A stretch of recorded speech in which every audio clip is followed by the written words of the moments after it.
ចាសួស្តីបងប្អូនថ្ងៃនេះសូមបង្ហាញពីសភៅនេះដែលមានឈ្មោះថា Corporate Chanakya Successful Management នេះតកតងជាមួយនឹងmanager អ្នកដែលគាត់ជា manager គឺគាត់គួរតែអានសភៅនេះព្រោះអីឃើញថាសភៅនេះគឺល្អមែនទែនសម្រាប់ថ្នាក់ដឹកនាំណាហើយនៅក្នុងនេះគេមានបរិញ្ញាយើងពីការរៀបចំយុទ្ធសាស្ត្រប្រយុទ្ធឬក៏យើងអាចនិយាយបានថាជាយុទ្ធសាស្ត្រចម្បាំងហើយនៅក្នុង content នៃសភៅនេះគឺមានច្រើនដែលយើងក្នុងនាមជាថ្នាក់ដឹកនាំត្រូវសិក្សារៀនសូត្រនៅក្នុងនោះជាកិច្ចចាប់ផ្ដើមនាងខ្ញុំសូមអានទៅលើ content ដែលនៅក្នុងនោះគឺគេមានជាលក្ខណៈ part ណាអញ្ចឹងនៅក្នុង part 1 នេះគឺគេចង់និយាយអំពី leadership នៅក្នុងហ្នឹងគេនិយាយអំពី power អញ្ចឹងតើអ្វីខ្លះដែល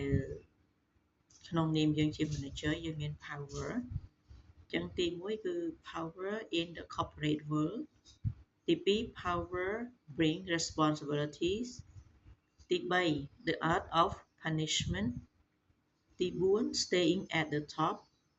ទី5 create your own law ទី6 control your office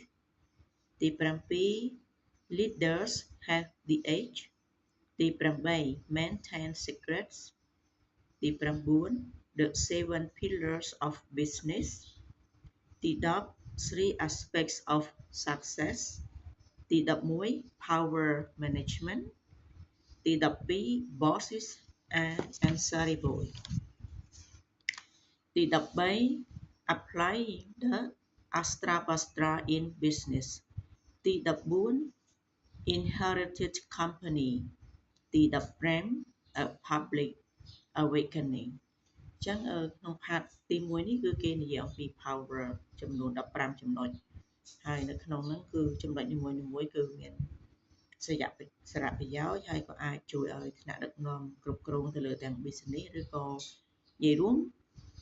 ការគ្រប់គ្រងនេះវាលក្ខណៈ business ទូទៅមិនប្រកាន់ទៅលើតែផ្នែកអប់រំឬក៏ប្រកាន់ទៅលើផ្នែកសេវាកម្មឬក៏ production ផ្សេងទេដូច្នេះបើសិនជាបងប្អូនចង់បានសភៅនេះជួយតម្លាក់ comment មកហើយនាងខ្ញុំនឹងបោះពុម្ពចាចែកជូនចាគឺលក់ជូនមិនចែកជូននេះគឺលក់ជូនហើយមិនថ្លៃទេមួយក្បាលនេះត្រឹមតែ$10ទៅ$15ប៉ុណ្ណោះ